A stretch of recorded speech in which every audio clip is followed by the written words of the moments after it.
kind of butterfly. Baby, you give me midnight. You whip up my appetite. Don't leave me here high and dry. Oh, well, I don't wanna jinx it, baby, and twist myself at the spine. Don't wanna overthink it, baby. It's just twist your body and mine. Baby, you give me ice and fire. You're giving me wind and rain. You're some kind of butterfly. Baby, you give me midnight. You whip up my appetite. Don't leave me here high and dry. Oh, but I don't wanna jinx it, baby. Let's not get ahead of my time. Oh, but I don't wanna miss you, baby. So I stand up and speak just my mind. Oh.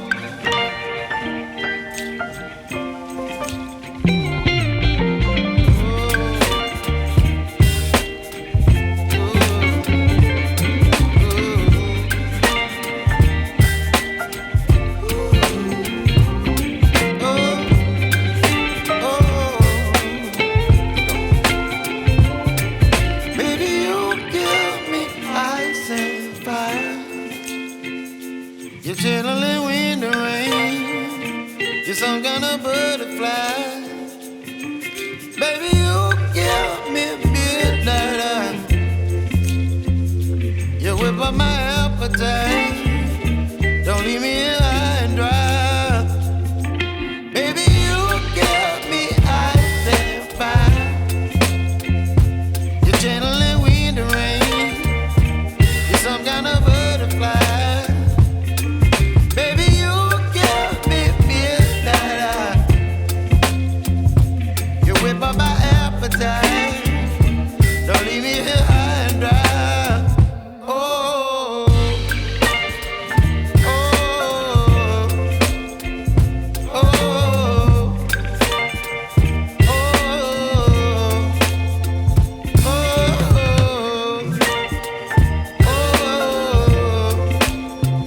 oh,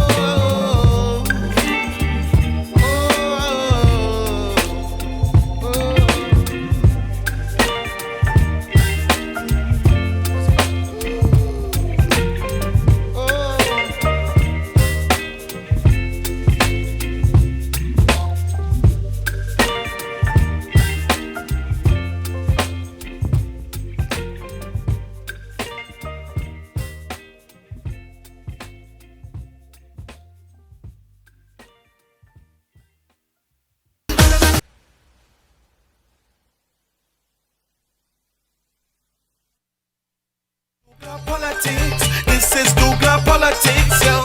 douglAR politics. Listen, douglAR politics, yeah. douglAR politics. This is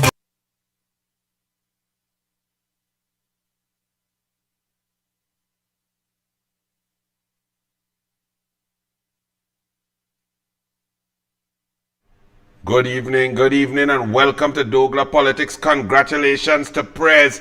Prez, you beat Fatima, you beat we bad by 64 runs. Congratulations in the cricket, I must say. All right, we bow down to the boys from South. Well done presentation.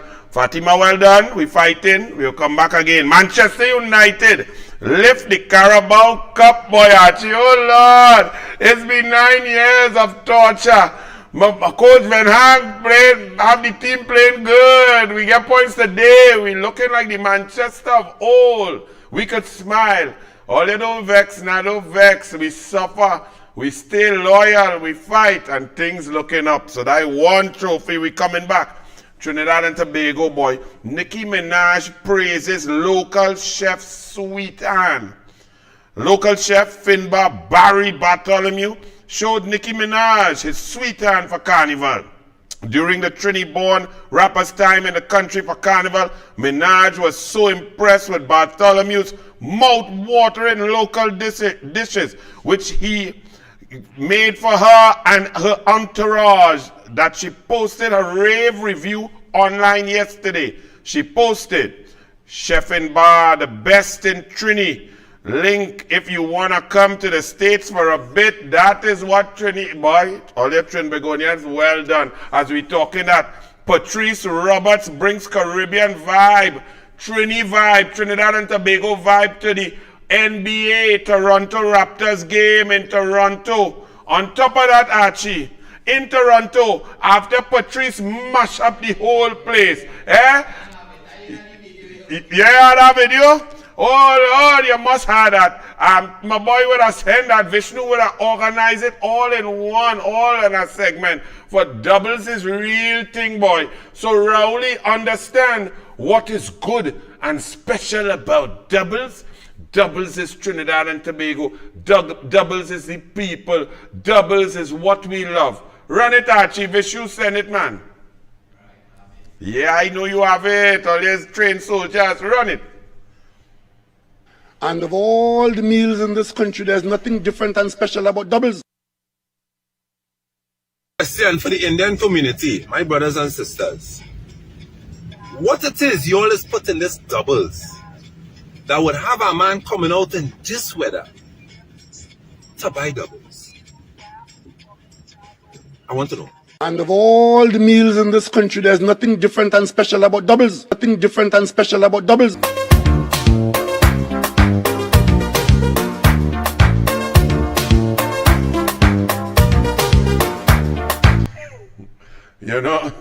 You know what I like? Find Rowley girl to put in the video too. Vishnu, I find girl, daddy girl give Rowley COVID. Hey, all you really vote for that jackass called Rowley? He don't even like the country. He don't like himself. He don't like his wife. He don't like his children. He don't like nobody. And all you vote for that clown? Listen, all you just ignore, he don't even know the essence of the culture, what the people like. He has no clue. All he want to do is sit down on the golf course and play with pinks. All you will let him go now, vote him out and let him go. As we talking that, actually elections have consequences, you know. I'm going to read a letter from a parent of an under-17 national footballer. And I must say congratulations to all the parents and the under-17 football team that fought hard in the CONCACAF qualifying. Mexico ended up winning the tournament, beating USA 2-1 in the final. But this lady, this mommy, Jessie Marie Shaves, Shaves. Spanish has get me confused and nearly say Chavez. Jessie Marie Shaves says, "Our young footballers need a fighting chance. Those players have been living, and should go down middle of it, have been living and training in residency, talking about, I have journeyed with my son in the 7-month build-up to the men's under-17 CONCACAF championship in Guatemala. Those players, the foreign players, the players that they came up against, have been living and training in residency for the past 2 years. Those teams have an entourage of experts, professionals, and chefs to attend to their every need. In preparation for this tournament, the bigger teams, they played against many international opponents. And with all that, our Trinidad and Tobago team instilled panic and fear and had them on the back foot. They faced opponents bravely and gave it their best effort. We need," says Jessie Marie Shaves, "we need smart investment to further develop our program, cater to our unique needs, and hone our own Soca Warrior style of play. They need consistency and continuity with steady training and international competition in order to grow from strength to strength. Only then can we expect our players to advance to the next level and have a fighting chance on an international playing field." Ma'am, you are absolutely correct. And Archie, elections have consequences, because everything you said there from your experience, put it up, Archie, put up UNC and put up what the PNM put for sport. You show it, because my lady, you have now experienced it with your young son, and you're learning and seeing what is out there and what they have to compete against. And my lady, this is what was in place and developing under Kamla Prasad Bisesa and this fella as Minister of Sport. Because everything you said, this fella understands and was putting it in place for every single sport, 49 sports, ensuring that funding was getting there so that children would not have to land on the same day like our hockey players and try to play in Chile against big competition to get blown out by USA.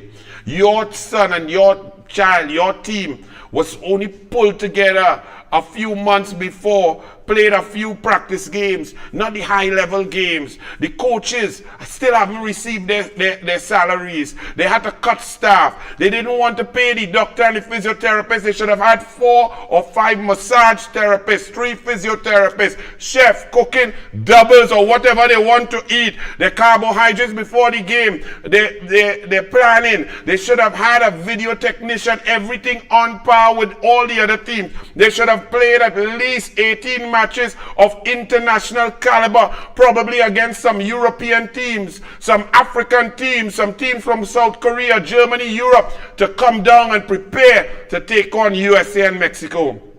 But alas, my lady, could you explain all of that to this lady here?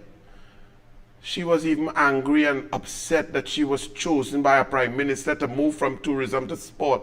She said on the eve of being transferred to the Ministry of Sport that when your own dog bites you, you're well bitten. This lady does not understand. She says what she did was, when she was a little child, she played some tennis and she actually walks. So that's what the PNM gives you as a minister of sport. She does not understand the sports science, the ability. You can understand that you would have seen that your children were not as fast as the USA players. The USA players were more physiologically prepared. So even though we had the skill and the flair and the heart, and the coach tried the best, that we could not match them because the investment had not been done. They want to invest and they want to spend money to fix up stadium now for a Commonwealth Games Youth Championship in August, where our athletes have not been prepared. They have not spent the money to develop the athletes, so that if we spend money to invest and market our country, that our athletes in the red, white and black would lots of money pumped behind them, coaching, sports science, competitions, getting out there, travel, analysis, VO2 max sessions, knowing and planning, periodizing their development, bringing the best coaches in to consult, to prepare, so that Trinidad and Tobago's anthem can play on our soil as we stand for gold medal in the Youth Commonwealth Games. Right now, this PNM just hoping that some mother like yourself, or some father with some coach who get no assistance, with a great athlete, that they just going to come together on their own sacrifice to bring glory, and then them will gallery themselves. So my lady, I hope, sorry for mispronouncing your name at first, Jessie Marie Shaves, congratulations on your child being picked for our national team and wearing the red, white and black. But elections have consequences. It's not about games. It's not about lies. It's not about going in the parliament and abusing the opposition while a lady with blue hair allows the PNM to lie and talk about Cambridge Analytica, even though the police say fire burn that, and talk about lie after lie. It's about brain. It's about policy. It's about passion. It's about intelligence. The PNM offers you this, and the UNC offered you the fella in the suit. So understand the complete and total difference. Cujo, you could take me out and put Cujo now, the Minister Cujo. She appeals for support for high-risk young men. Really, Shamfa Cujo? Let's hear what Shamfa Cujo said.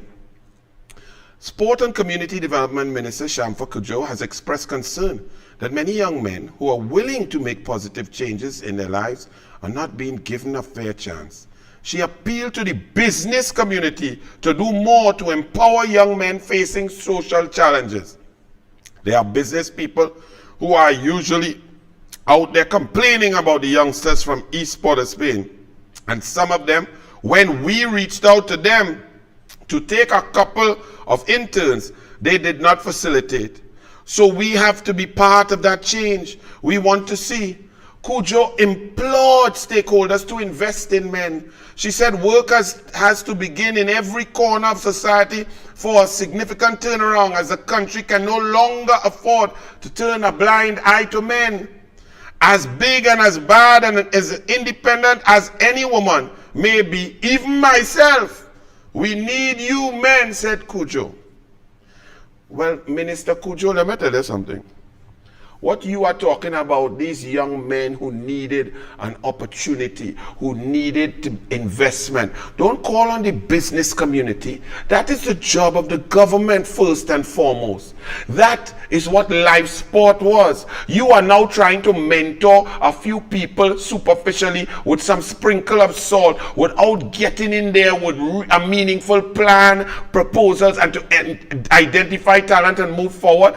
Live sport that you and your government lied on and stopped and made forced to shut down. We had 2,378 of these young men you are talking about who were actively involved in crime. And in live sport, live sport gave them a means to put some money in their pocket, 1,500 stipend, to get 2 meals per day, 5 days a week at $75 per day. When you and Faris Al-Rawi said that's corruption because big strong black man could eat $9 because school feeding program was doing it for $9.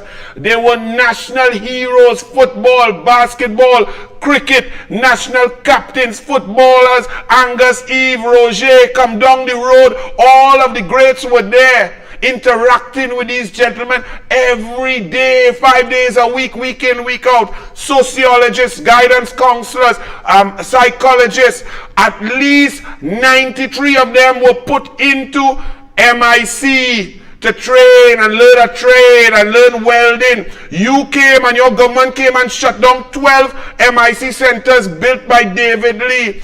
About 85 of them were put into NESC centers to learn trade, electrician, welding, and so on, high-paying jobs. 12 of them were actually being taken off the streets and were being trained to do deep-sea diving like our Paria divers, that high-paying job. That's what was happening in live sport. And you come now, when the situation 8 years after your government has gone to the worst level in history. Why didn't you tell the people that in the 24 months of live sport, only 2 young black boys died from that within that program? Why you don't say that? All the lies, all you like to say, just talking innuendo without fact, lying to the population about live sport and killing fields, nonsense. From the program, 2,378 in a 24-month period, the statistics would have shown back then that over 75 of them would have died by violent means.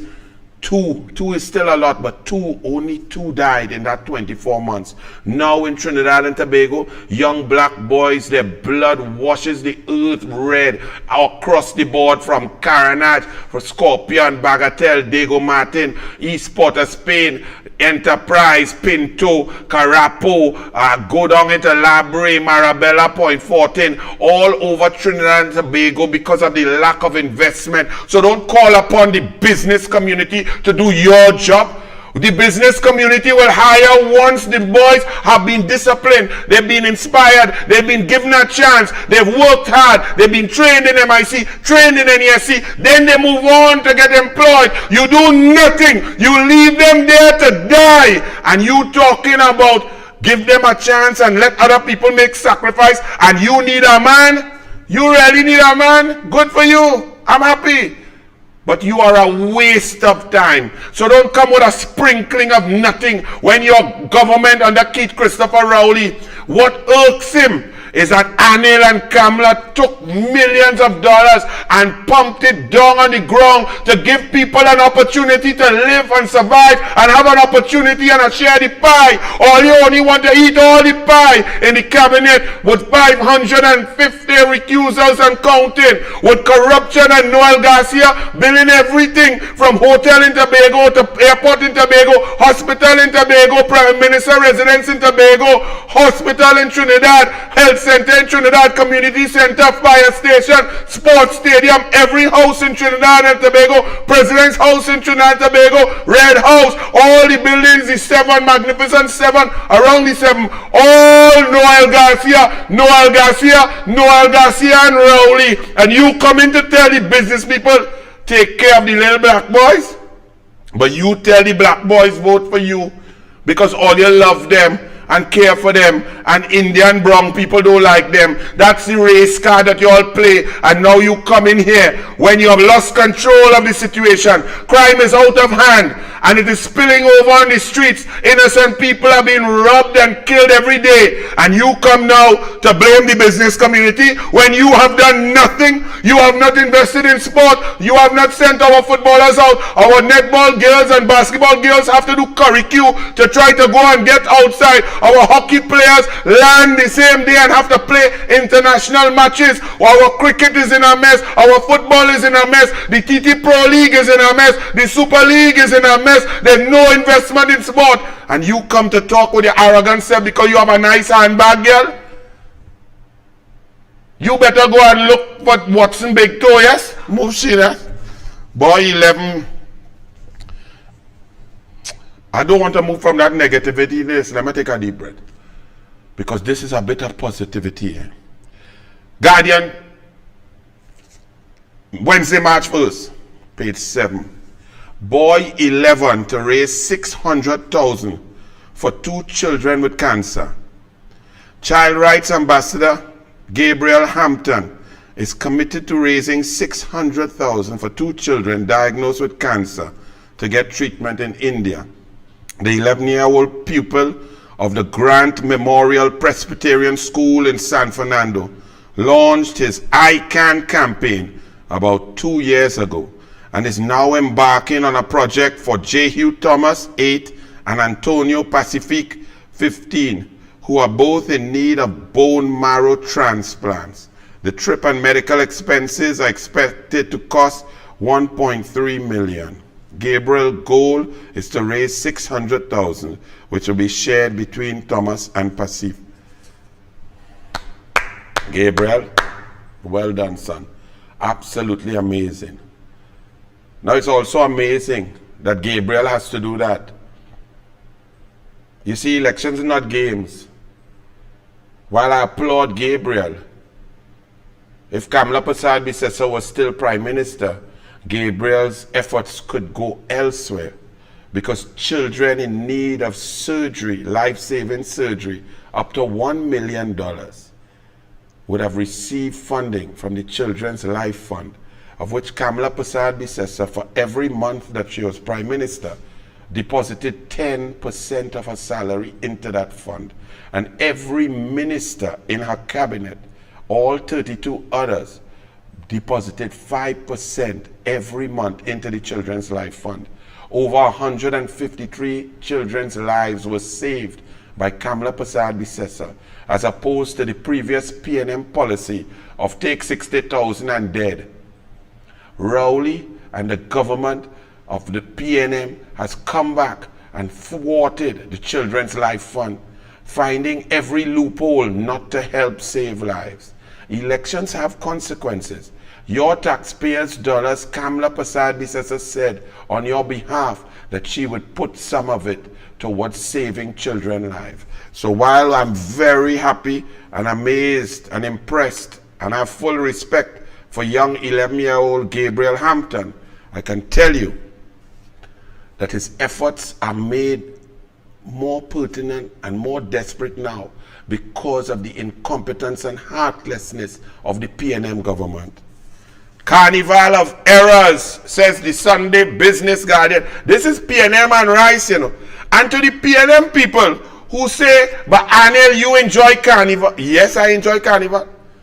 It's a holiday, music, camboulet, spirit, culture, pan, stick fight, drink some rum and soda, dance, soca, fete, people communicating, talking. Love it. I love Carnival. Y'all PNM can't understand that somebody could enjoy Carnival, but those who managed it made a flop of it. It was an economic disaster.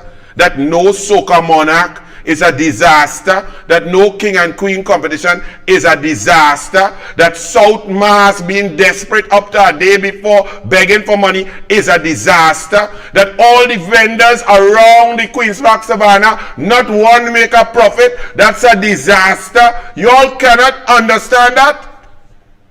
The diversification, the lack of sponsorship for real bands like Y2K. The madness that went on because we still have to import costumes from China, and China had shut down for COVID and so on, and costumes late and all of that. All of the incompetence, the money, the lack of auditing, the 147 million that went, didn't go, came back.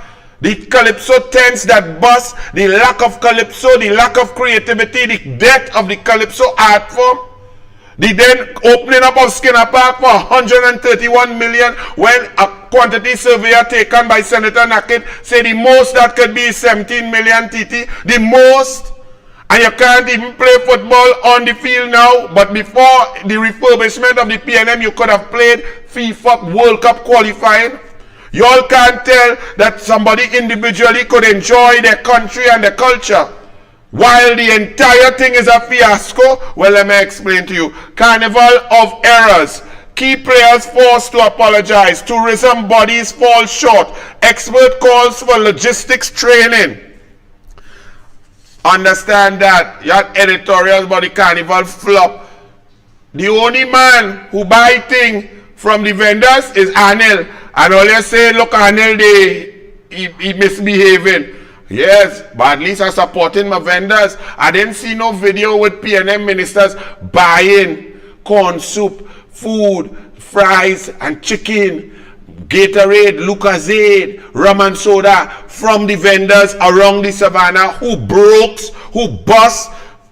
When you read that, they had some articles today in the papers where 5 different vendors who remain anonymous because they're afraid the PNM, they're so vindictive and wicked.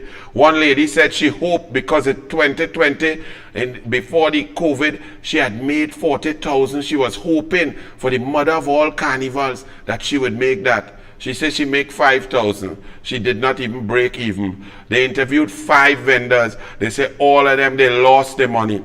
The place they've never seen, Port of Spain, Carnival Savannah, like a ghost town like it was. That's what the vendors said. So that's a success when people don't benefit, when the money doesn't trickle down, when a country that the economic devastation is rampant and looking, and the PNM says it's the mother of all carnivals. For them, for whoever get contract to do what the PNM want them to do. Well, these same people, inflation rises in December, Archie. An increase January to December 2021 was from December 2022 to over January to December 2021 is a 5.8% overall increase. Food price inflation for the same period is 17.8%. Since Kamala was in government, the inflation has now increased in prices. It's up to 53% higher than when Kamala was there. Tobago fisher folk seek fuel subsidy from THA. Tobagonians are being warned that they may have to pay as much as $45 to $50 a pound of fish for the Easter season unless the Tobago House of Assembly, THA, intervenes with a fuel subsidy. But not the THA, it is the PNM. The PNM reviewed and took away your subsidy. It took away regular gas. So the THA did not budget within their recommendation and a request for the central government money for subsidy. So where are they going to get that from? The PNM government took your fuel subsidy because Rowley said you have to wean yourself off the government for Al-Rawi rent to get paid, for Franklin Khan wife rent to get paid, for Noel Garcia to build a health administration office around the savannah for 150 or 200 million, but they can't build the central block, or they can't get Panadol in the hospital. Hospitals in a mess, people flooding all over. An orderly had to take a nurse on the back to push while pushing a lady through the flood inside the hospital. But the PNM building an administration office so that those who have to administer the hell will be comfortable in air condition like Balize house that Sukai and them just bring. That's what your PNM does. So they take the money from you, take the resources from you, take your fuel subsidy to funnel it into Noel Garcia building what Rowley want. And you all say, Rowley say other people thief, and you all listen to that bald-head fool. Douglas, a fisherman, told Guardian Media that Tobago's fishing community is plagued with a plethora of problems. He said the increase in fuel prices has impacted drastically on their ability to keep fish prices down. He said fish prices rose from $20 to $25 a pound to $30 and $35 a pound following the last increase in the price of fuel.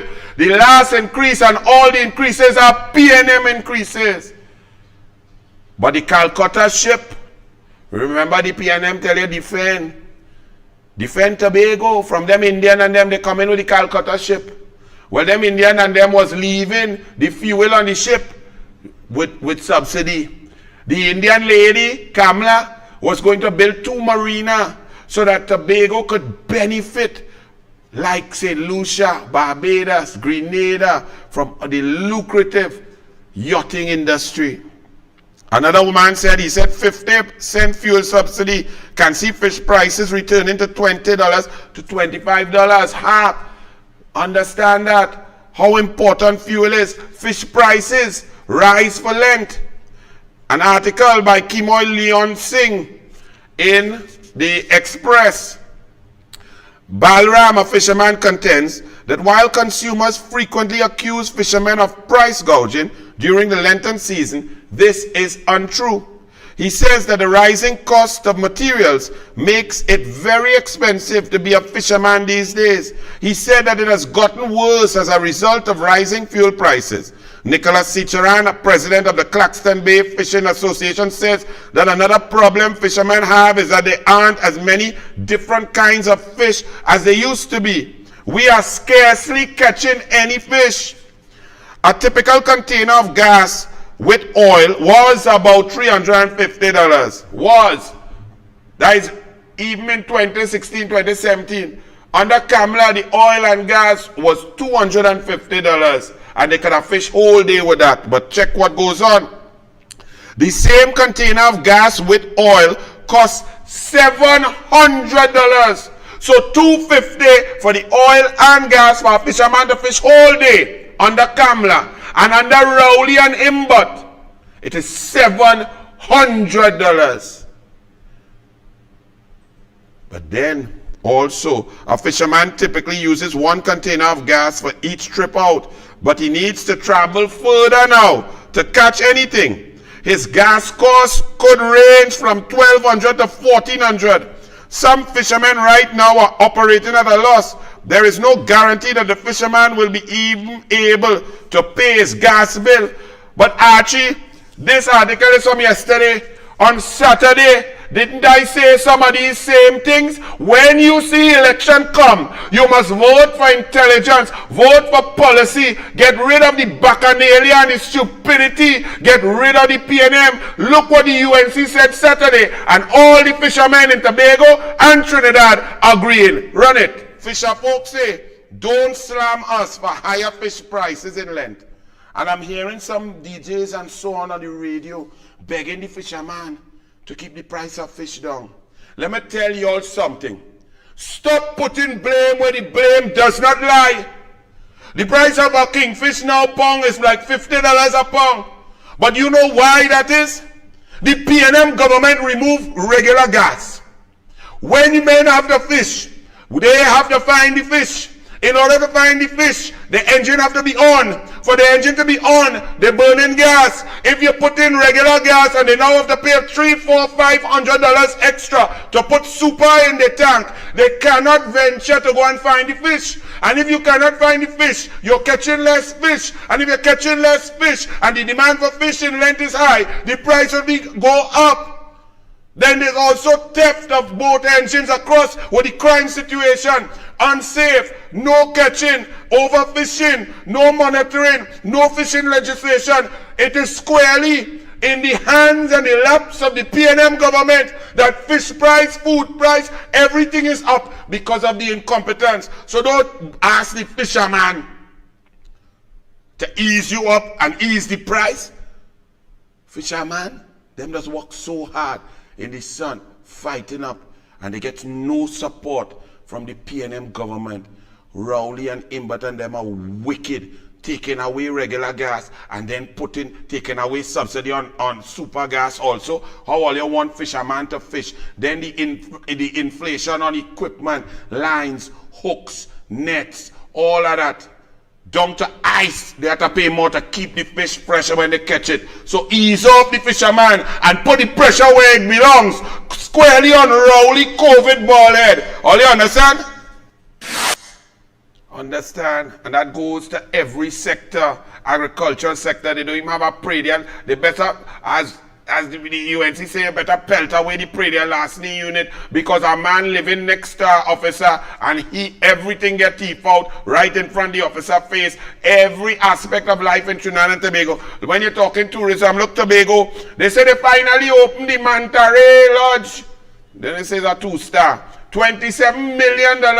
But look who had to build the Manta Ray Lodge. Udicott, Noel Garcia, anything had to build. Rowley boy had to build. I tell all you, I saw Noel Garcia in Massey Stores, Alice Glen, some years ago with one big bag. I didn't know Massey Stores had them big bags so. And I looking so squinting at you, and I swear I see Rowley name on that bag. Because Noel Garcia had to build everything. And all your PNM accept that, and you're like that. That is Rowley telling all you, none all you bright enough. He had to build everything, and all you ain't good enough to do nothing. You can't serve your country, you can't handle a portfolio, you can't do nothing. All the ministers, imagine the minister of sport, Rowley take all the stadium, all the construction away from the sport company and give it to Udicott. The minister of health, everything Udicott. Tourism, Udicott. National security, Udicott. Community development, Udicott. Housing, well, I know El Garcia. And now they go on and build 27 million Manta Ray Lodge. But hear this, Business Express. Editor's opinion. New hotel stays shut for the next 6 months. Right? They just have a big opening, big ribbon cutting ceremony, you know.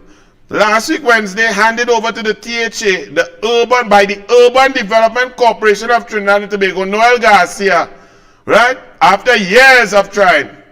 But they now had to do a request for proposals to go out today for somebody to manage the hotel.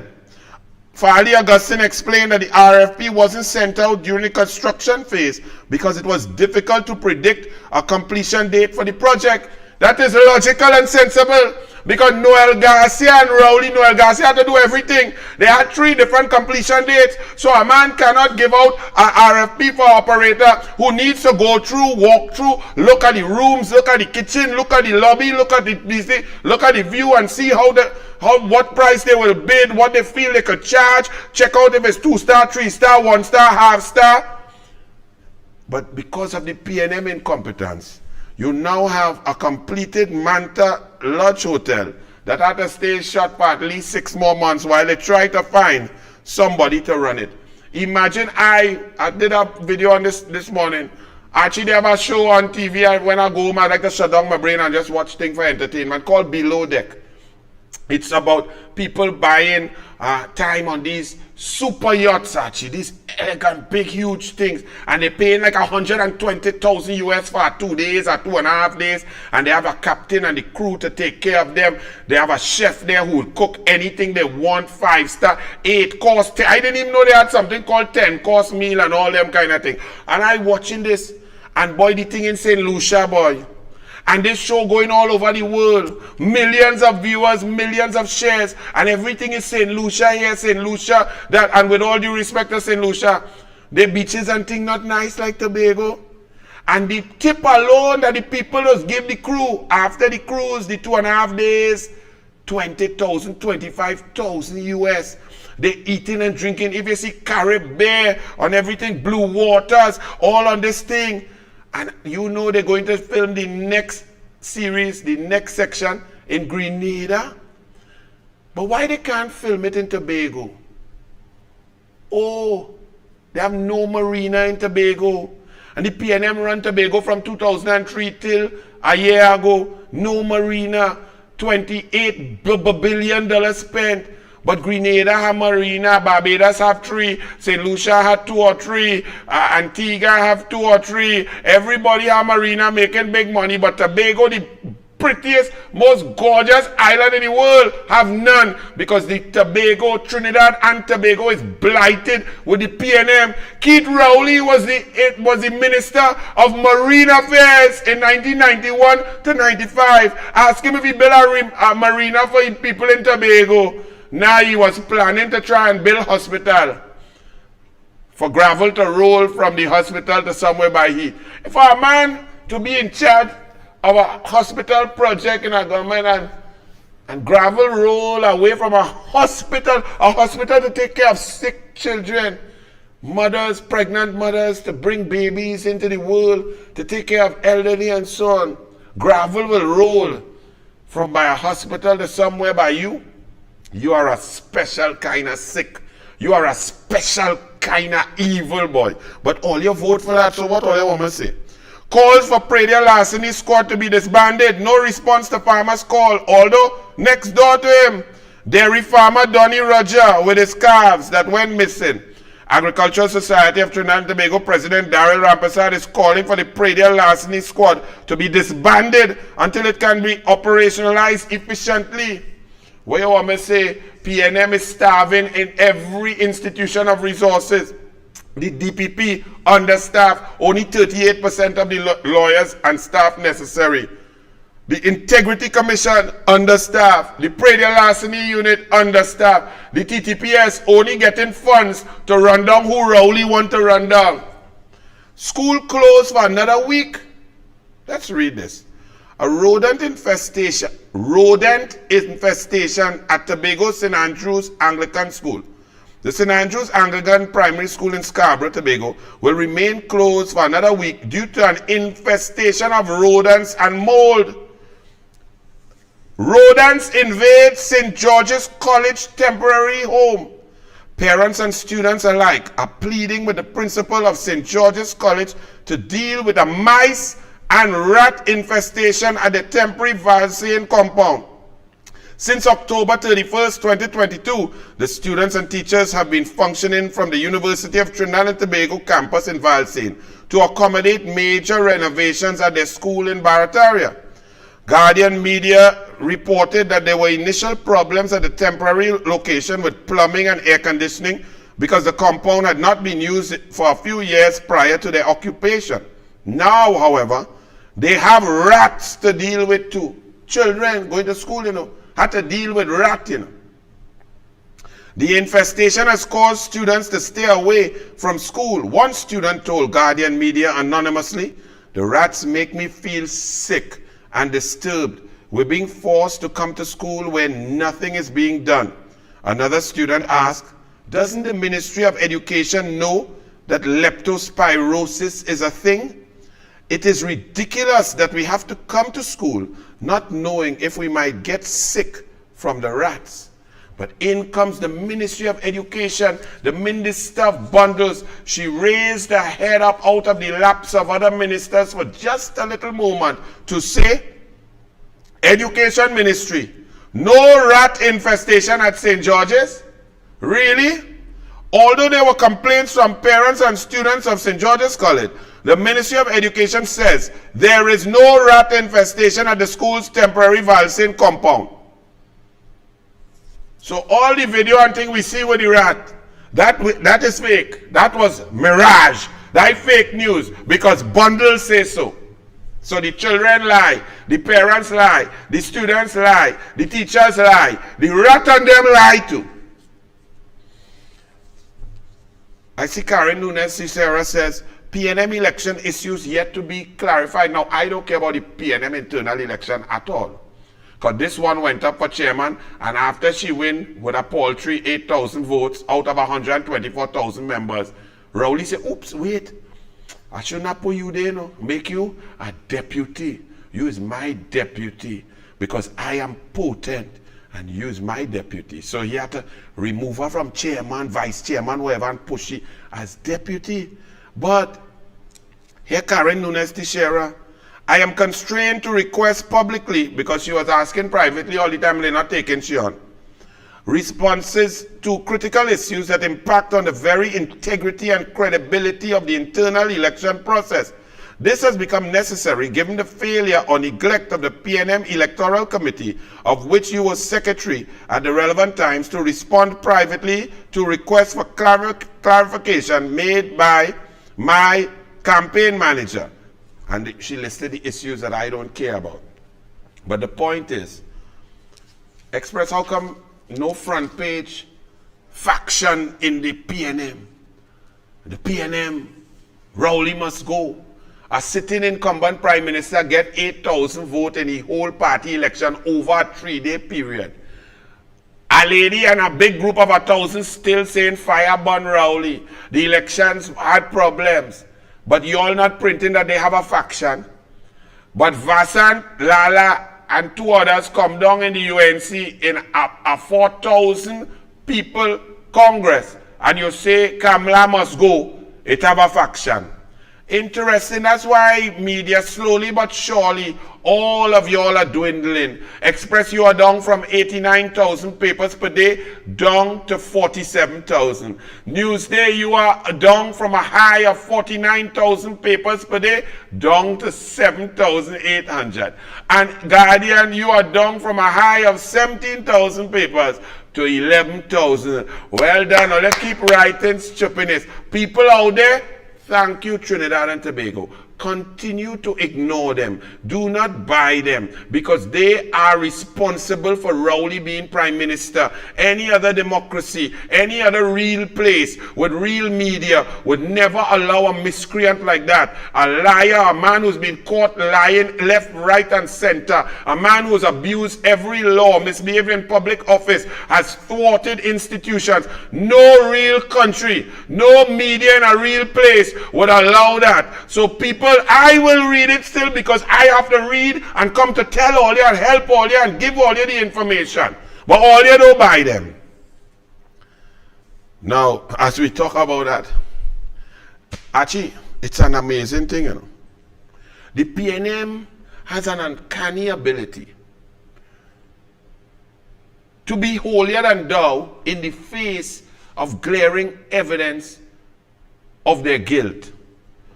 So Rowley will say, I never had no sex scandal.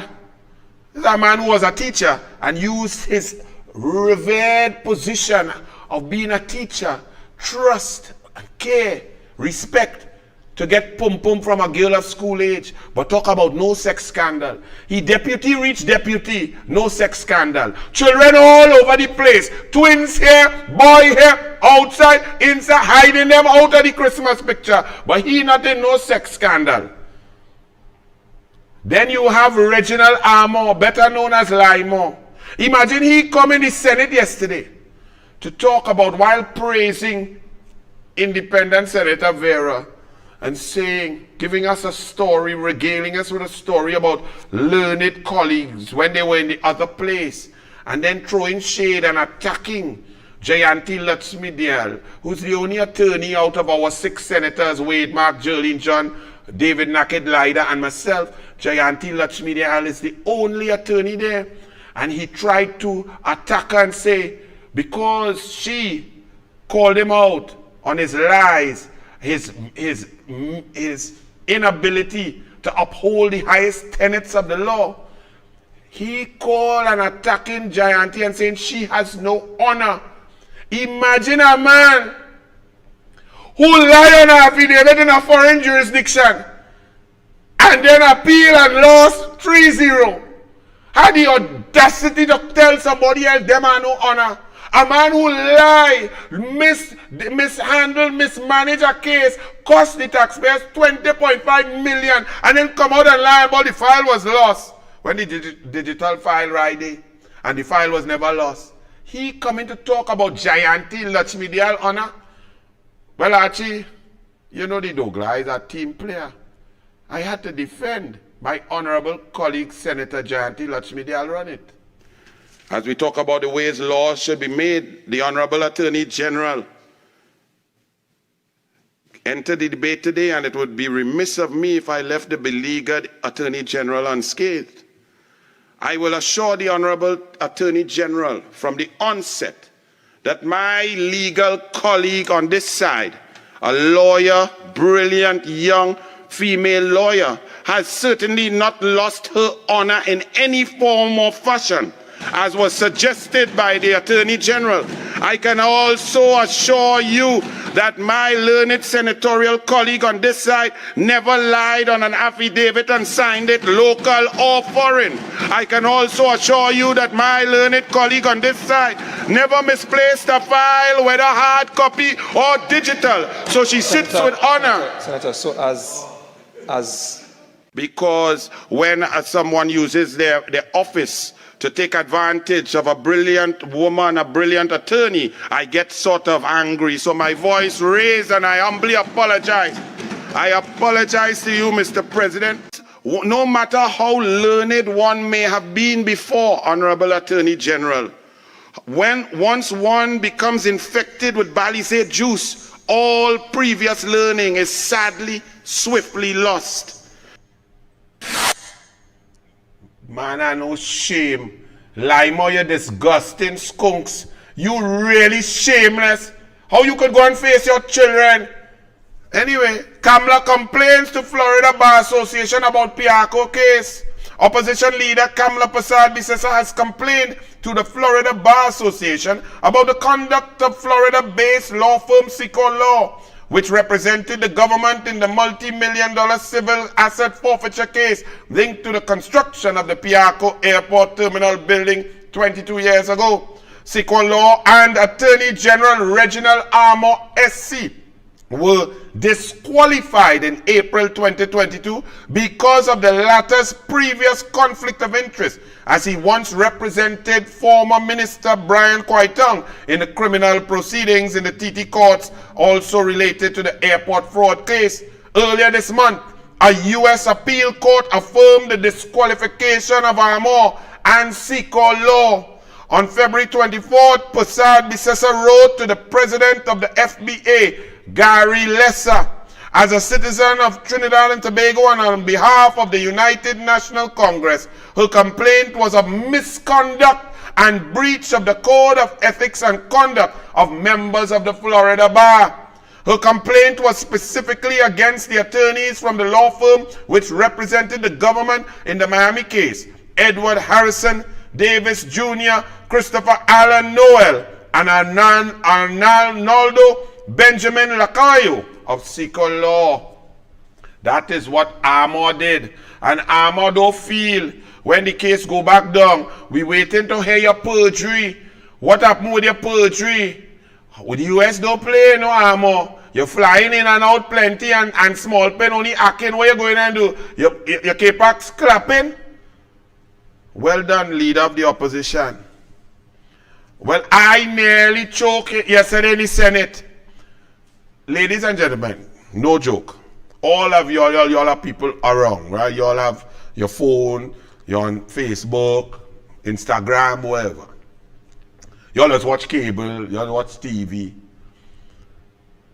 You know, anytime they have any number that you don't know and they tell you about your winning or you're going to get a lot of money.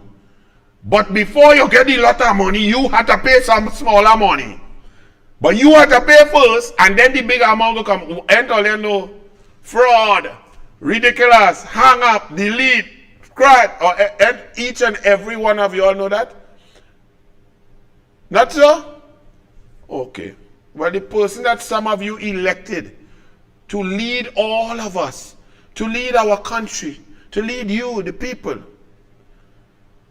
Some people message here on WhatsApp and say, hey, Trinidad and Tobago, all you have plenty money to get from the Bill Gates Foundation, boy. But what we need first is a little deposit.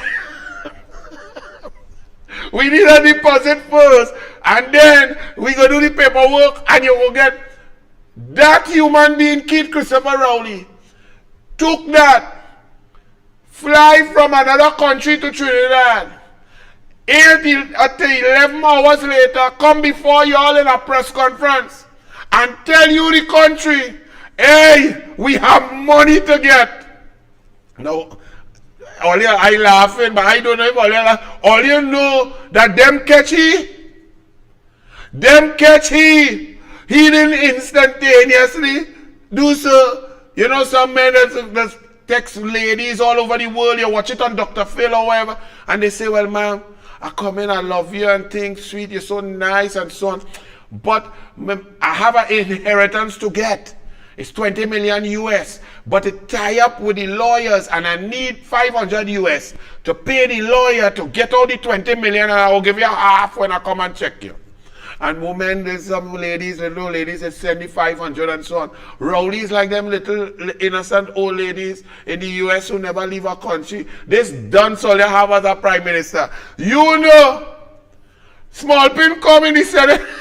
Said it yesterday. Wade Mark, you're sweet too bad, you know. Wade Mark asked them a question that they had to answer. And let me tell you something.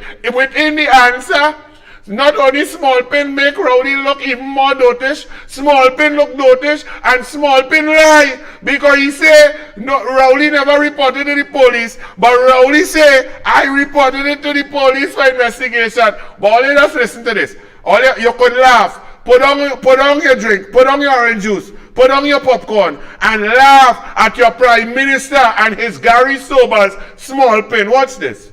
May 21st, 2022, the chairman of the Caribbean community, CARICOM, had communicated to him that the Office of the Secretary General of the United Nations wanted to reach the Prime Minister of Trinidad and Tobago and other CARICOM heads to advise them that the Secretary General had received a substantial grant from the Bill and Melinda Gates Foundation to be distributed to CARICOM member countries to assist them in their ongoing poverty alleviation programs. On Monday, the 23rd of May 2022, the Prime Minister sought to speak to the Secretary General via his mobile phone using the Secretary General's mobile phone number, which he, the Prime Minister, had used in the past.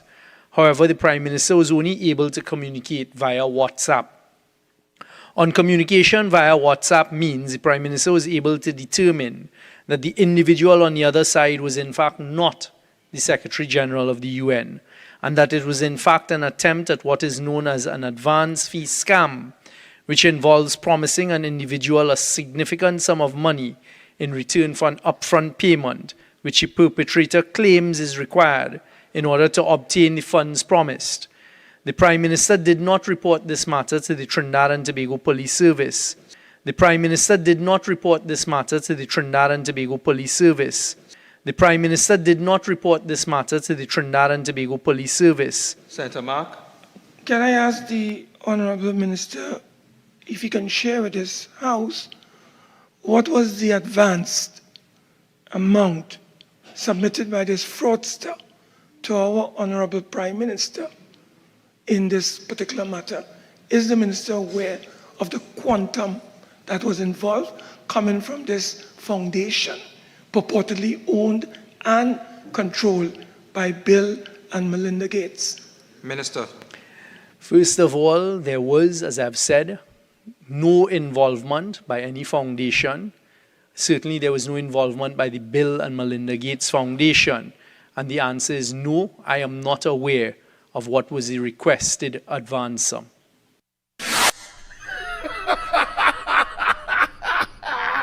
Wait, Mark, you see too bad, you know. All you have to understand is, let me tell you something. The fraudsters tried sending message to all the prime ministers, you know.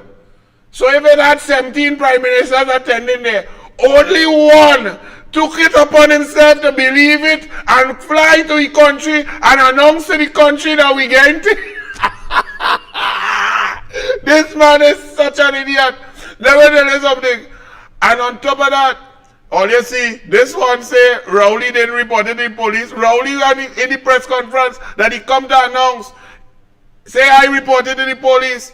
What this one failed to tell you, and he trying to explain in Queen's English that this is some new type of fraud with a set of big words, a set of jargon.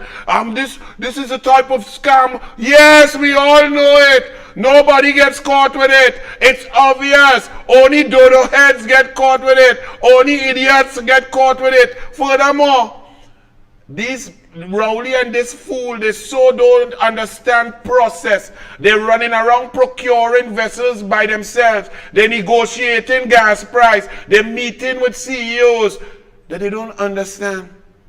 If the Bill and Melinda Gates Foundation wanted to assist, they would have written properly to the embassy of the US or directly to the Ministry of Foreign Affairs or whichever ministry they were going to link with. They would have written to the permanent secretary. There would have been a paper trail. Then the message would have been passed on to the Honorable Prime Minister, or it would have been made into a cabinet note to take to the Prime Minister. This largesse of money. A Prime Minister don't get a WhatsApp from a number he don't know and say, hey boy, you're getting big thing, send small thing. What kind of jokey Paria idiots all you just vote for? And moving now. Well, you can leave me. Young attend special NGC board meeting. Now, Guardian, y'all are sick. The dragon cannot dance. The dragon drunk. The dragon ain't going nowhere. Maduro say no cash, no deal. The USA say the license is 2 years, no cash. It have no way in any form of fashion it going through. This one and Rowley announced with fanfare, look, we do something. And then it happened that they did nothing. And the UNC, Rushton Paria, David Lee, everybody tell all they did nothing. Now listen to the Business Guardian trying to tell you people that something exists with this dragon gas nonsense without cash and a 2-year license that he now say, well, the US has assured us that it will be, there's no problem to renew it. I thought everything was go. I thought everything was ready. I thought gas. And Energy Minister Stuart Young yesterday met with 2 of the key stakeholders involved in the prospective dragon gas deal as he prepares to return to Venezuela in a couple of weeks. The release issued yesterday did not deal. Now, this whole part of the article deals with what the meeting was with NGC and BPT. Nothing about dragon gas. But the entire article, the Guardian is trying to tell you that there is something going on and dragon gas coming. Young is, but here lower down in the article, here the Guardian, the release issued yesterday by NGC did not say whether the dragon gas deal had been discussed. But here the opening paragraph again, Energy Minister Stuart Young yesterday met with the 2 of the key stakeholders involved in the prospective dragon gas deal as he prepares to return to Venezuela in a couple of weeks to continue negotiations. NGC then goes and puts out a release that says the board meeting, Minister Young was invited to attend a special board meeting to facilitate ongoing strategic decisions with key stakeholders and so on with energy security, affordability, sustainability. A general board meeting, nothing about dragon gas. But the Guardian keep telling all, yes, they had a special meeting about dragon gas. What dragon, what gas, what cash. Typical PNM and Guardian nonsense. Editorial Newsday, the Dragon Dance. Newsday, page 12, Sunday, February 26. The 2-year waiver given by the U.S. Treasury Department is a tiny window in the timelines of the petroleum extraction, and the limitations on payment to Venezuela are an additional constraint. Archie, you don't remember when Rowley called a press conference and come out to talk about dragon gas and the U.S. give a license? All of these newspapers and sundry other people went, yeah, PNM, yeah, Rowley, well done, y'all are great, whatever, dance, things nice. Now hear them. The 2-year waiver given by the U.S. Treasury Department is a tiny window in the timelines of petroleum extraction, and the limitations on payment to Venezuela are an additional constraint. Venezuela has been largely silent about the OFAC deal, perhaps mulling the real-world value of the hardline restriction on cash payments and what it means for the value revenue as a payment for its natural resource. President Nicolas Maduro has already dismissed the limitation as modern-day colonialism. TNT has asked for a 10-year guarantee of access to the field. They asked for it, but they can't get it. The license is only 2 years. TT, says in Newsday, must also insist on its own interests being adequately served to ensure that it isn't left holding an unsatisfactory bag if things don't work out. Now you see how the Newsday now come? Because World GTL, the PNM, Ken Julian, Malcolm Jones, they said, yes, these people are coming with all the cash and investment. And it turned out that you, the taxpayers, had to pay $13 billion. And when Kamala and the UNC was trying to recoup that, the government changed on Emailgate lies and EBC shenanigans and Asha Javid and media manipulations of the truth. And then what did they do? This one was Malcolm Jones' lawyer. He and Faris Al-Rawi announced and so on by the Minister of Communication that the case ain't going. They get Nelson, the legal hoe, to write a little paragraph to say that the advice he had given, the thick advice about how good the case was, now the case ain't good no more. Like the stage ain't good again after I1 case passed. That's these clowns. And that is $13 billion of your money gone down the drain. Bamboo Networks with Ken Julian, 31 million. Former minister in the Ministry of Finance, Christine Sahadio, had told him, do not invest. He said, fire burn you and he invest. And lost all that 31 million. Them take him out of court. They ease him up and let him go. And now, this is the Newsday is now saying, because just this clown here, as you all realize, Atlantic LNG Train 1, Atlantic now letting go staff, right? From the 3 trains, not including the train 1, because them say since 2018, 2019, we done with that. This fella and Rowley decided to take $233 million of your dollars to try and keep Atlantic Train 1 up and running with what they call maintenance. Now that was 2 years ago. How much did they pay last year? How much they pay now because the train not running? But it takes a cost to keep it in a form that these people thought Dragon Gas coming to save them. They had Andrew PNM Jupiter coming to tell all you, yes, Dragon Gas could save Train 1. Dragon Gas, the Dragon car him fat. But let me ask you this. How much of your taxpayers' money they spending now to keep Atlantic Train 1 going? Huh? What's the cost? Now, then another one comes in now. Because Coleman Butt came and tell all your budget, $92.50 per barrel, we budgeting at that, and $6 per MMBTU. Wade Mark asked him a question in the Senate about what going on. Is the budget collapsing? It's the most, I've been listening to Coleman Butt for decades. Coleman Butt come in there.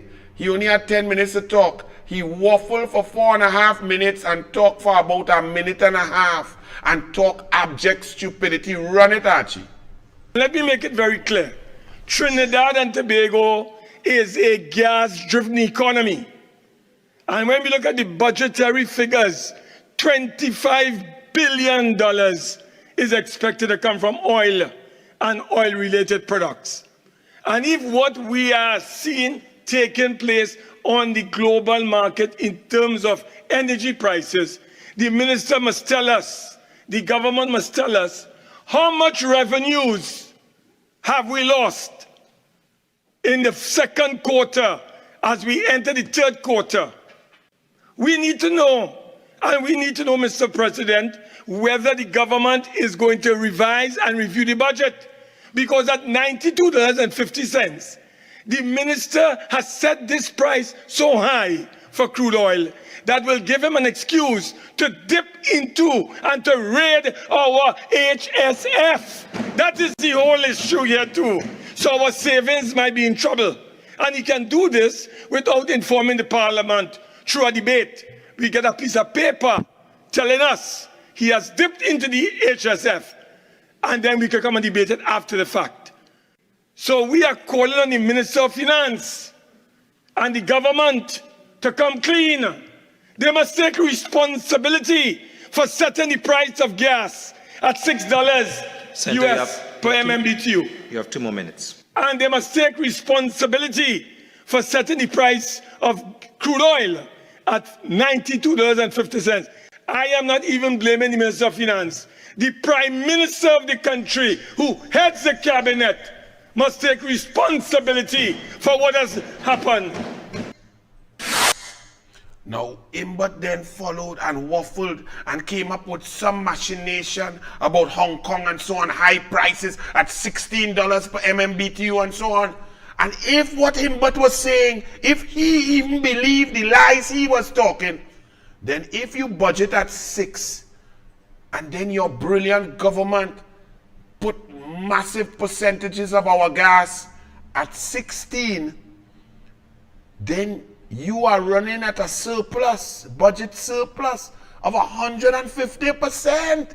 You easy, like Sunday morning, no pressure.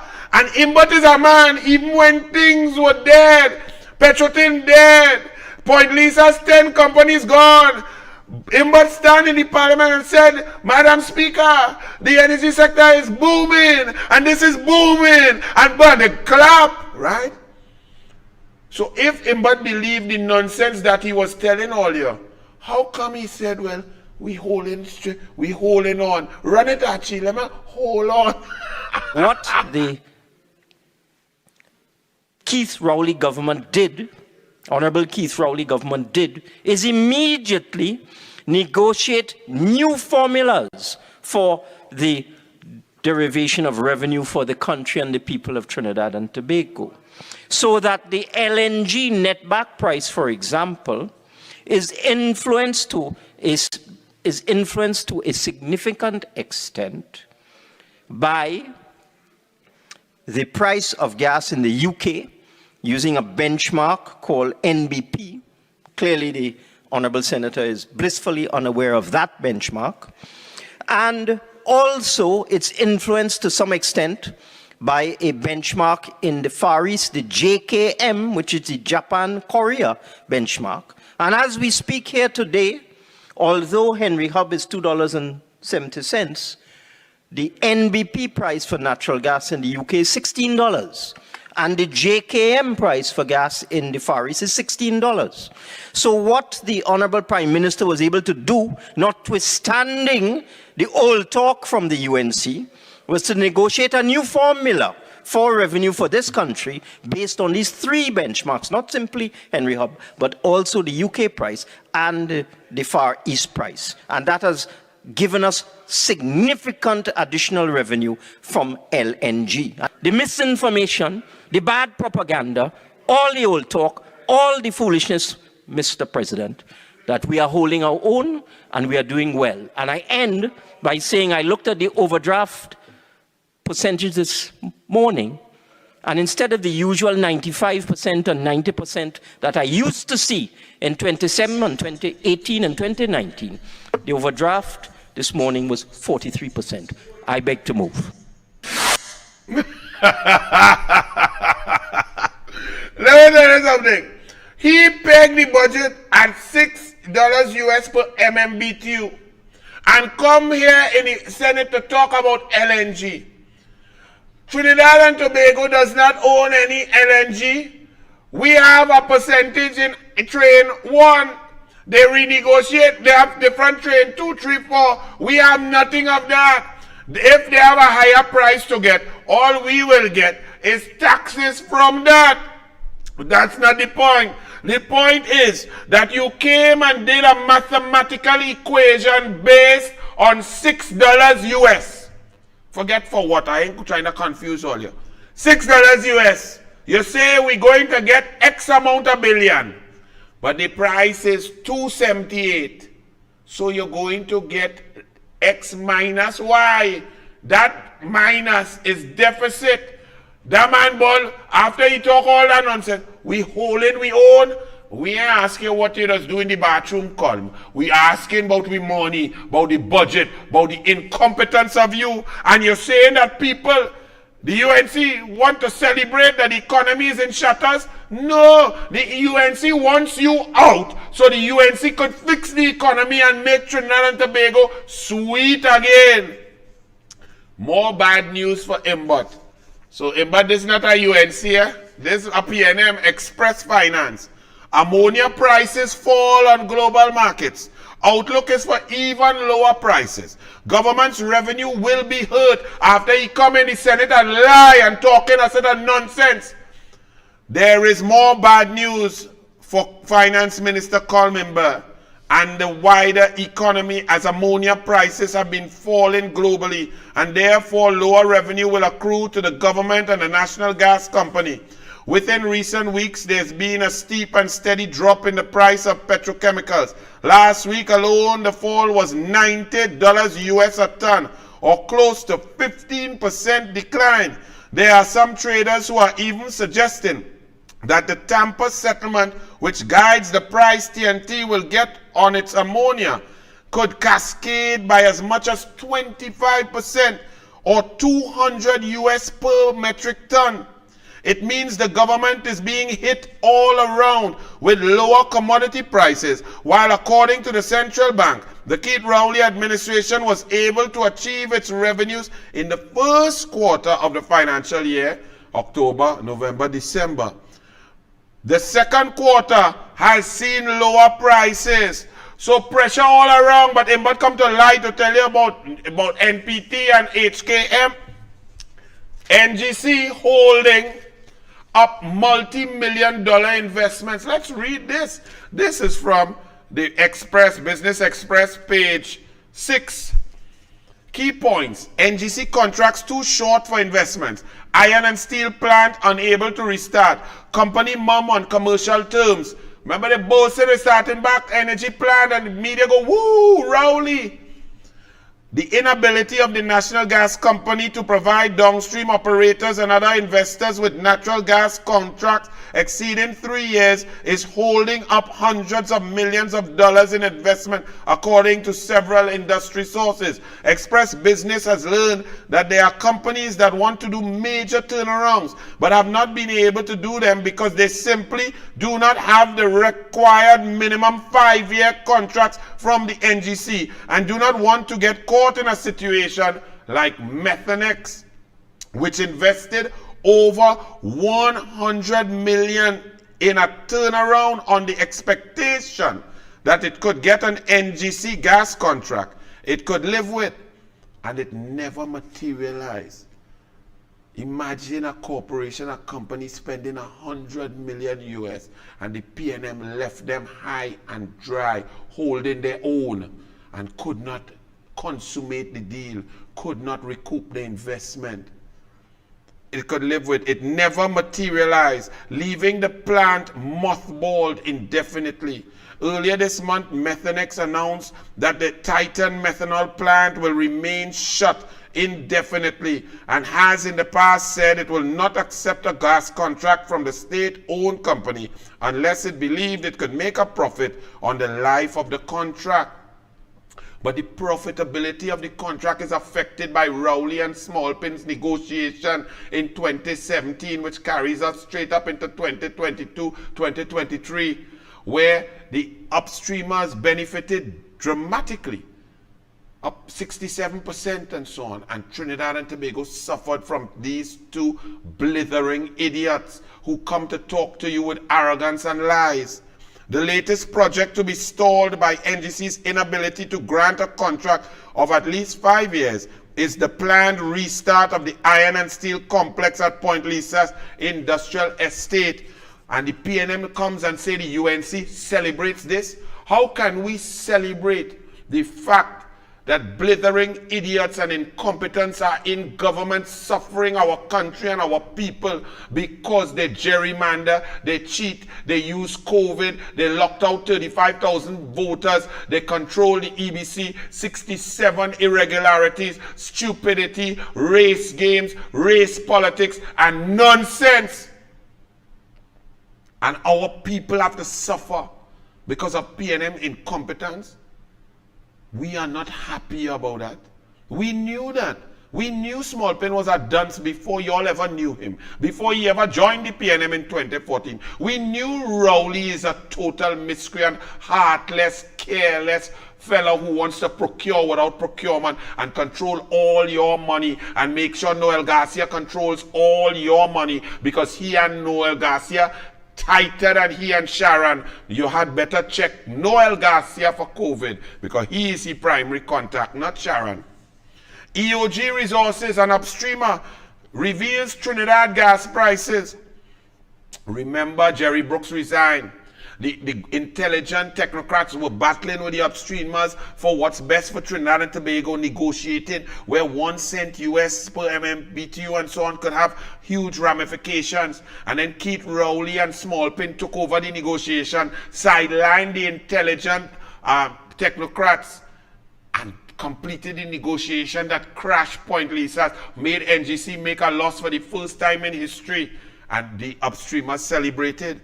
But the upstreamers are at least honest, and they have to account, and it's open. Rowley, everything is secret, NDA, technical. It's a critical time. We have to keep it confidential.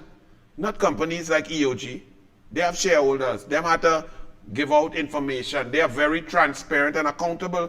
In a blow to the government and the national gas companies' continued efforts to keep the price it pays for natural gas from upstream companies a secret, EOG Resources has revealed that last year they sold its gas to the NGC for $4.43 US per MMBTU. 443. 443. So if NGC have to sell that to any company like Methanex or whatever, they have to sell it above 443. They have to sell it at 5, 6, 7, 8. That's why those companies say, but we can't buy that gas and still make a profit. That is our main component. That is too costly. We will be generating no profit. So therefore, we shutter. 11 companies shuttered because of PNM stupidity. This is not funny. This means in 2022, it was significantly more expensive for the NGC to acquire gas from EOG, sell it to the petrochemical sector. The government and state-owned NGC have always tried to keep the price they purchase natural gas as a secret, arguing it negatively impacts the country's competitiveness. Still, EOG has consistently been transparent in its earnings out of Trinidad and Tobago. We should have had the EOG executive in charge of the Ministry of Energy. Them bright fellas would have taken care of Trinidad and Tobago. We would have had money to handle hospital, roads, water, and so on. But unfortunately, the ones you all put to represent us, the people of Trinidad and Tobago, is Keith Rowley, Stuart Smallpin Young, and Colm Imbert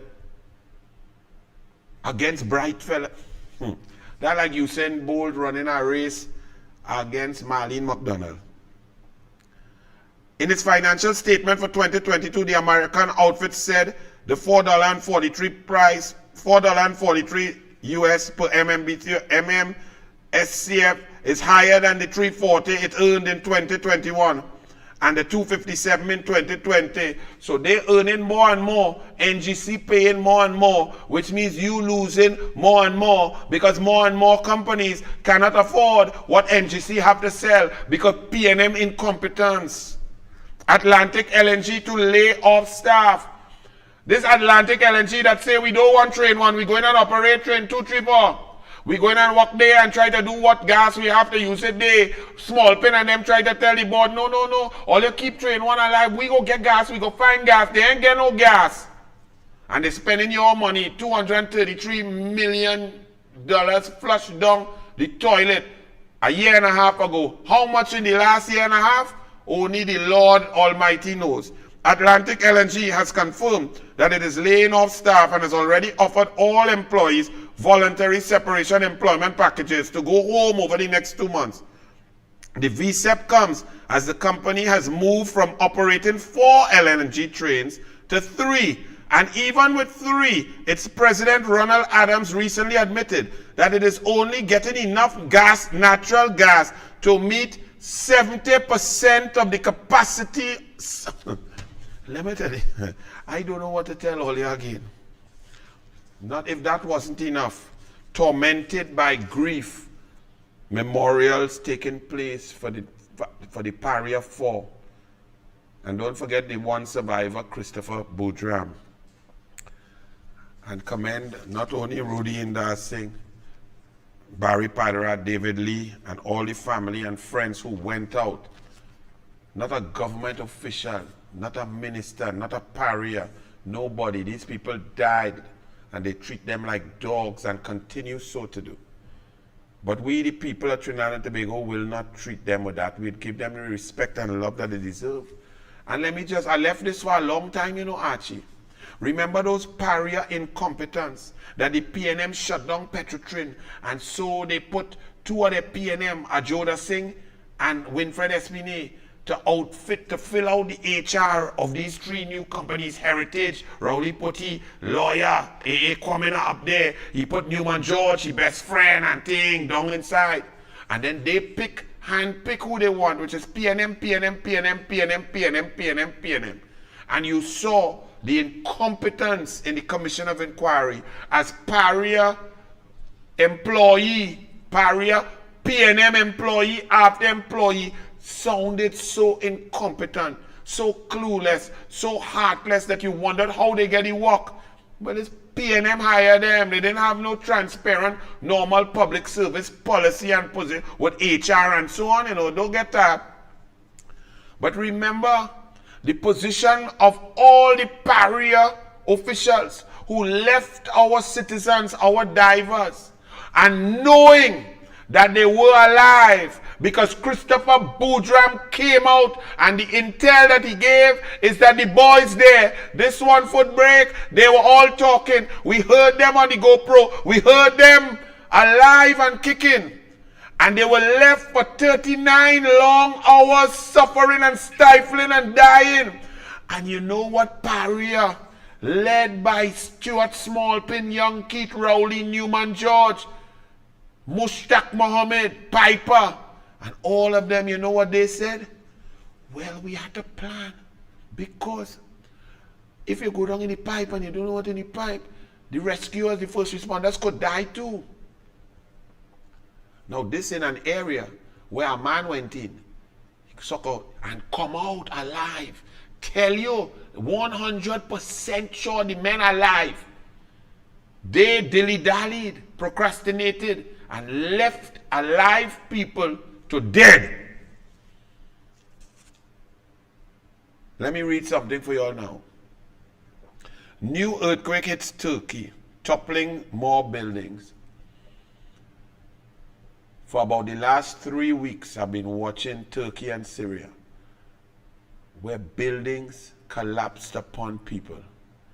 And first responders, citizens, neighbors, rescuers, rescue dogs, cadaver dogs, all kind of people risk their lives at every juncture, at every point in a totally unknown situation where the buildings could collapse, they could die at any second. But they went in to try to save lives that they did not even know if people were there, if they were alive or if they were crushed. They went after time, day after day. They found someone alive 3.5 days after the collapse. Do you see the difference between human beings and this? Do you see what human beings do? This pipeline was right there, close, intel, men alive, go down. All you need is a hose and get to them. A man went in and come back out. And they left men to die. But in Syria and Turkey, human beings are risking their lives en masse and thousands to try and save what they don't know. That's what human beings do. These are not human beings. They are sick. There's a special place in hell for each and every one of them. And coming in a commission of inquiry to say, but no, we could have lost on somebody else. Foreign fraudster got that. AG Mum on Integrity Commission staffing. The Integrity Commission, the PNM, the government is supposed to staff and make sure the Integrity Commission have staff to investigate and lock up the PNM. Because the PNM controlling all your money.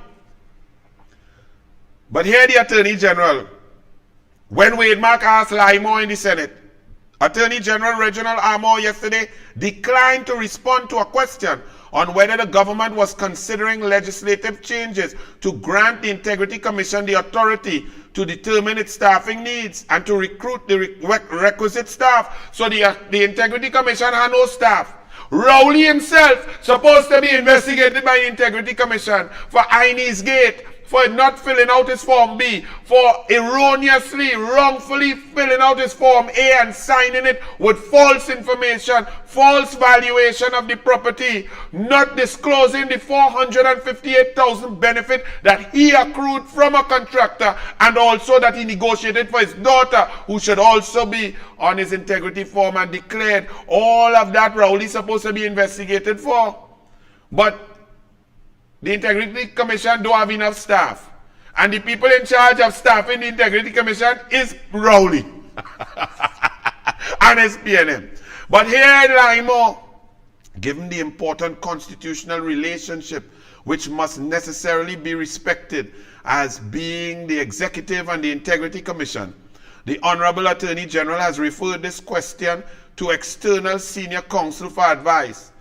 As at February 27, 2023, the question is still receiving senior counsel's attention, and the advice has not yet been received, Armour said, as he responded to Mark. And it's Russell Martino. Russell Martino, they have a special place for you, sir, Mr. Bright Boy. Okay? You and Gilbert Peterson and Mendez, who keep offering this sort of advice. Anything, any advice for a brief, you all are sick fellows. When someone is so intelligent and they use their intelligence to oppress others and to impact negatively on the country, that is more dastardly than a little boy taking a gun and robbing a grocery, because he may not know better. But for senior counsel like yourselves, who then say this liar on affidavit, he's a good boy, never mind he lied, he has no honor, he's incompetent and malicious, vindictive, and he perjured himself. Leave him there because he's a nice boy. Y'all people are sick, and that's why our country is not well, because those who should be leading by example with the brain, like y'all senior counsel, y'all are y'all just like Rowley sit down in the chair at the home of the owner of the brothel. But y'all ain't dealing in women. Y'all dealing in legal opinions. Look, Rowley. Rowley, who's that? Copacabana man, that friend, you're rubbing his hand. And you're talking about who? Rowley, who is that? And you're in the man's house, drinking, eating, loving up, smiling. Paula Mayweek said it has been a privilege to serve. Look, lady, good riddance, eh? But before she goes, she knocks the healthcare system and so on.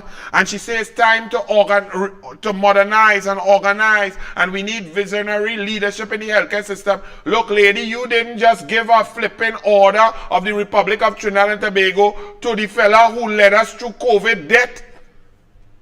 And now, after you give him an order of the Republic of Trinidad and Tobago, him and his health team, you now saying the health system in a mess and it need visionary leadership. So if the goats and them get the order of merit of the Republic of Trinidad and Tobago and they're visionless, when somebody visionary come, what award do we have to give them?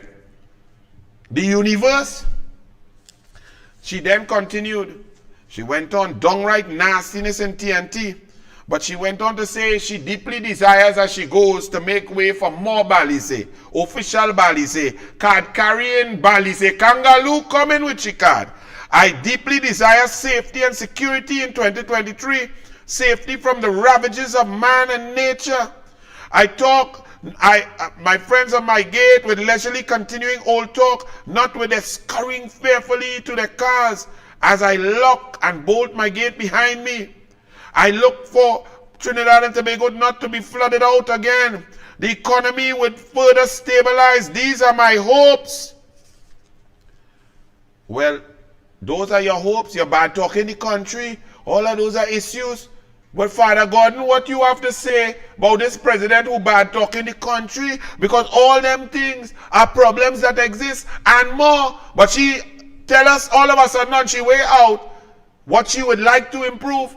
Father Gordon, let me hear you again. Let me hear you bully the people again. Come true. You know, there's another preoccupation we have in Trinidad and Tobago that has become a real toxic thing. We have a pastime of talking the country bad. Will you realize that? We have a pastime right now of running down our country. And it ends up with Trinidad is not a real place. Will you hear that one? Well, this is a real place. Real people live in here, and God is here. So that make it real. Could we fast from the negativity we have to Trinidad and Tobago for this Lent? Oh gosh, everybody gone quiet on me. Could we fast from the negativity to Trinidad and Tobago this Lent? Yes. Could we, and when you hear it in a conversation, hold on a second, eh? You see me? This is... And so, Father Gordon, the president and all wrong. Let me ask you this, Father Gordon, because yesterday in the Senate we were debating a data protection bill, and we showed clearly that the PNM, in order to put the oppressive property tax on the heads and necks, the yoke around the necks of the citizens of Trinidad and Tobago, after the PNM shattered the energy sector, shattered the economy, bungled COVID-19, shut down businesses, roads in a mess, business in a mess, no foreign direct investment, no jobs, 123,000 people off the NIB rolls, collapsing infrastructure. After all of that, taking away the fuel subsidy, Father Gordon. Yesterday, I showed that the PNM, in order to implement a property tax, selectively took out a clause and proclaimed it so that they could fill out the roles of the valuation forms to tax the citizens who are already under pressure. What to say, Father God? Say thank you, PNM. What to say? Say great is the PNM. Listen to this, Father God, and tell me if this is righteous. Run it. The 23rd day of August, 2021. Legal notice number 220. Republic of Trinidad and Tobago. In this legal notice, 13 days after this memorandum, the government of Trinidad and Tobago, the cabinet of Trinidad and Tobago, decided to provide a solution to ensure that property tax will be put on the citizens. What was this solution? The recommendation said proclaim the whole act or repeal the act. The PNM takes that and decides to proclaim, to cherry pick and proclaim section 42A and B by itself. Let me read the proclamation. A proclamation number 18 of 2021, dated 23rd day of August 2021, by Her Excellency Christine Kangaloo, Acting President of the Republic of Trinidad and Tobago and Commander-in-Chief of the Armed Forces. Christine Kangaloo, Acting President, a proclamation. Whereas it is provided by Section 1(2) of the Data Protection Act, Chapter 2204, hereinafter referred to as the Act, that the Act shall come into operation on such a day as fixed by the President by proclamation. And whereas it is expedient that Section 42A and B of the Act come into operation, now therefore I, Christine Kangaloo, Acting President as aforesaid, do hereby fix the 23rd day of August 2021 as the day on which Section 42A and B shall come into operation. So please, PNM, save me all the discussion today about a changing world global landscape and proclaiming the law is so difficult and we need to research and consult, and we're working in progress. When the PNM wanted something done, which is to ensure that people will have to pay property tax, they got it done. They cherry-picked and they proclaimed a section to allow the people to suffer under their heinous, wicked, oppressive tax. And there is no escaping it. So all the nice talk, all the beautiful words about coming and as soon as possible and we shall do this. You did what you wanted to do for yourselves, for what your agenda was, and you came to cherry pick in legislation, which is not the way laws should be made. So as acting president, Christine Kangaloo did the PNM bidding in firing Jawala Rambaran, and you, the taxpayers, have to pay millions of dollars. And then cherry picking the data protection.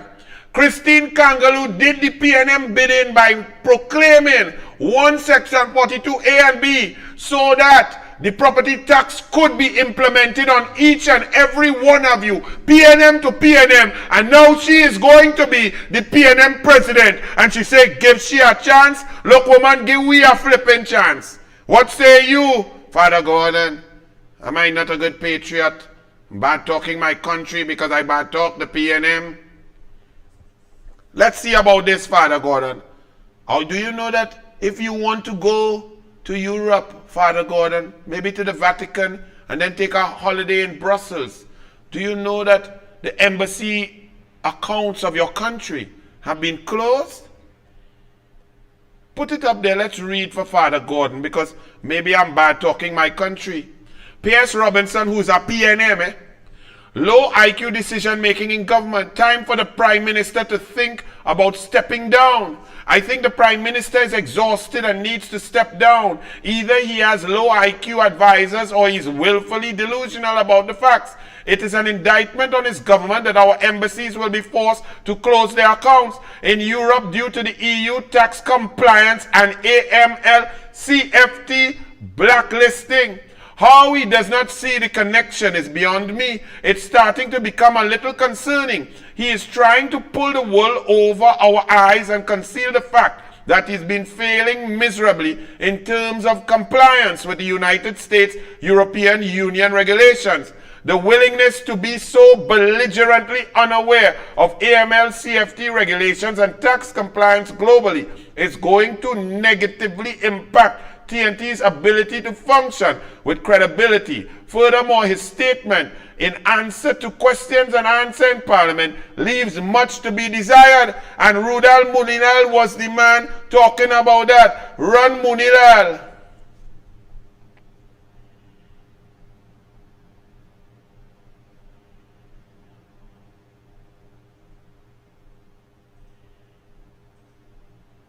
Is this embassy abroad, our Trinidad and Tobago embassies, are they involved somehow? Have they been complicit? Have they been inadvertently used and are now running afoul of European law and money laundering? Dr. Rowley responded. He told us something we never knew, that indeed it is the truth, that banks in Europe, Brussels in particular to start, was closing accounts. And then Rowley come to slam Kamala about disgraceful slander. Rowley said he challenged Prasad Bisesa to point to any person, situation or shred of evidence to support her disgraceful slander that the PNM government high officials were involved in human trafficking. Then again, nobody should be surprised, said Rowley, by her behavior here.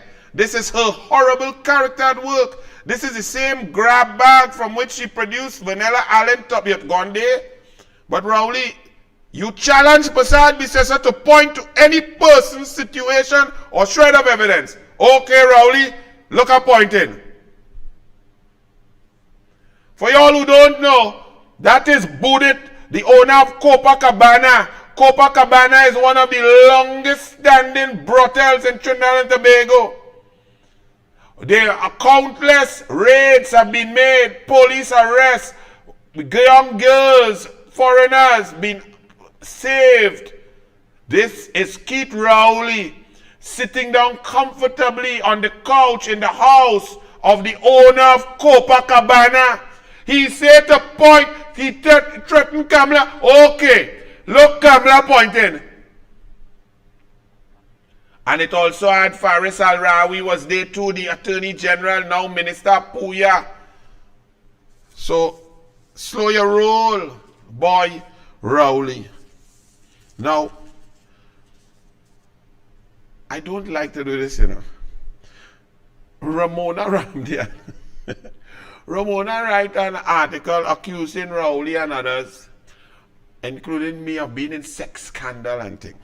Right. Rowley decided to respond to Ramona. Me ain't know why Rowley don't respond to me. Rowley respond to me now, man. Let me get into it and go deeper into the evidence and so on. Rowley, the bully, decides to respond to Ramona Ramdial, who I announced she was in government with me and I couldn't even remember who she was and what seat she was in, and so just poor thing. Here Ramona responds. You have too many important responsibilities to feel compelled to respond to your inclusion on a mere list of allegations. She says it's just a list of allegations. So you're just writing allegations, Ramona? It is sad that the current opposition is unable to ruffle your feathers as easily as I am able to. No, Ramona. Rowley's a bully. You are nothing, so he will bully you. And you know what he will do? When he bully you, you just write and say, well, it's just allegations. She said, the voting out of an unpopular government, but that they forgot. Sorry, let me read it. You have too many important responsibilities to feel compelled to respond to your inclusion on a mere list of allegations. It is sad that the current opposition is unable to ruffle your feathers as easily as I am able to. I take that as a compliment. I wish you and your government success in all matters. She's not a praise, Rowley. It's not a licky K-Max. She continued, you stand to benefit again from the lost lessons of the UNC. I wish you a speedy recovery, Honorable Prime Minister. Get well soon. So you make allegations. Rowley hit you a little flick. And you then bow down, Jenny Fleck, and say, yes, Rowley, sorry, Rowley, hope you feel better, Rowley, love you, Rowley, support you, Rowley. And you want to lead who? Where? Ramona, look how you must respond to flipping Rowley. You want to know, you want to lead, Ramona? Look how you does respond to Rowley. Actually, Shoshina. Doubles and coffee.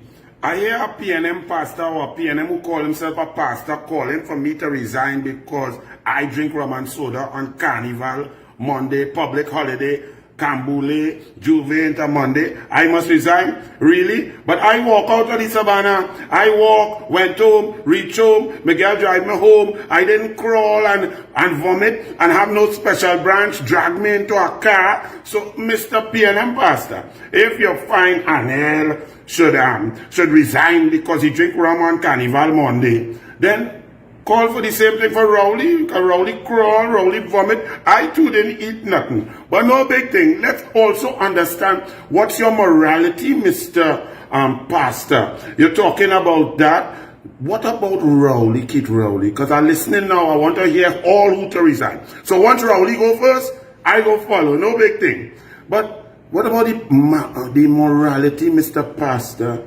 Since you have a moral compass all of a sudden calling for people to resign. Now just take note now. PNM, we really don't care what all you say now because all of you should come out. But if that is your benchmark, let me use your benchmark for resignation.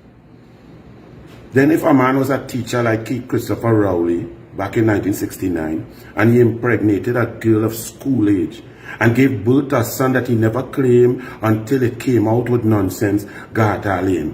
What say you, moral compass pastor, about a teacher who would use his power position to inveigle a girl to give him sexual favors, have sex with that girl, and impregnate her?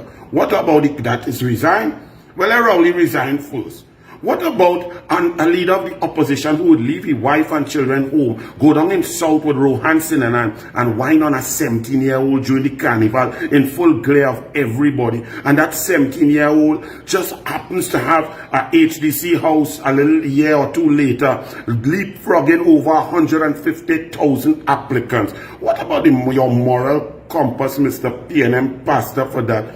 What about a prime minister who has a kind of a junior sport minister in his cabinet, and when she goes, his wife goes down to help him in his Diego Martin West, he has sexual relations with the man's wife. What about the moral compass about that? I'm not here coming to listen. I want to hear pastor. I want to hear you quote the Bible that you does attack UNC. And you don't say nothing about Rowley. What about a man who at age 65 would horny wife without a condom and make twins? What is that moral compass? You have anything to say about that? When Rowley resign, I go resign. And I go walk straight. Me and go crawl and kill Kitty and vomit down the place and thing, and a special branch dragging me in. What about Rowley moral compass about having relations with ministers in the cabinet, a deputy essential, and then promoting them after he have favors and getting vexed with our next cabinet minister for interfering with the cabinet minister while the woman husband home trying to take care of the house and the family?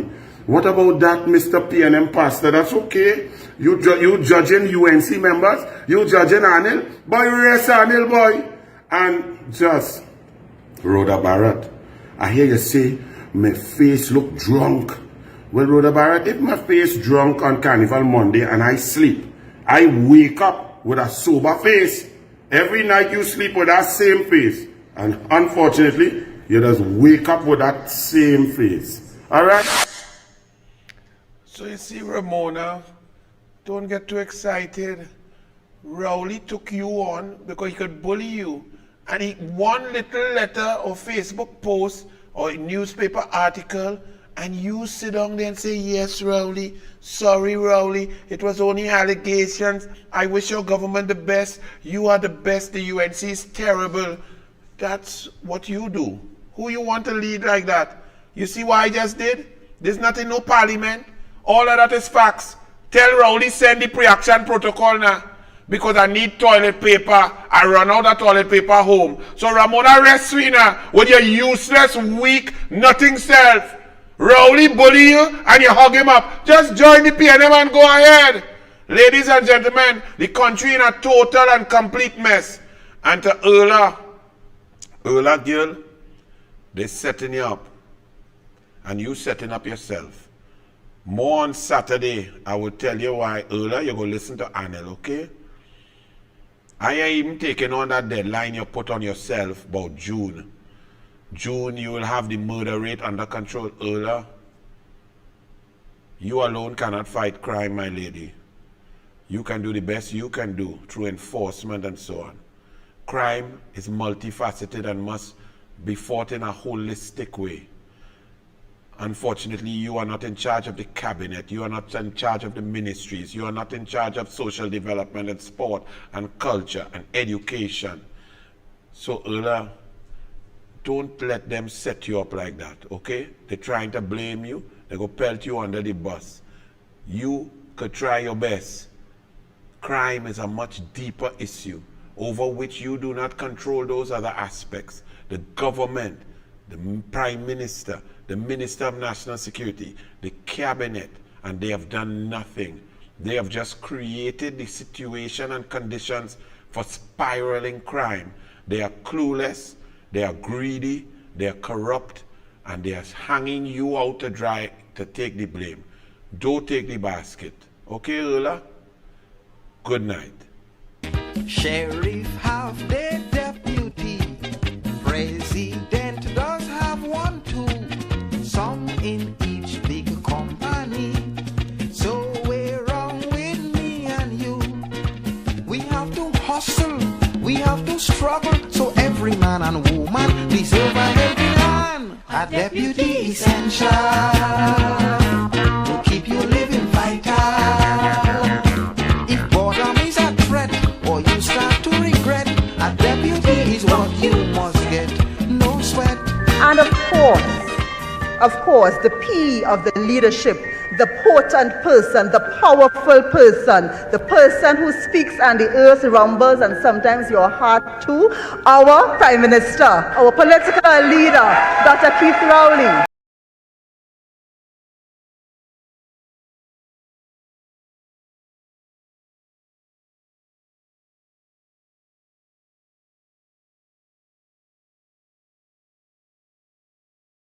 speaks and the earth rumbles and sometimes your heart too. Lord, some people might think me mad and call me all kind of brute. Plenty going to talk me bad.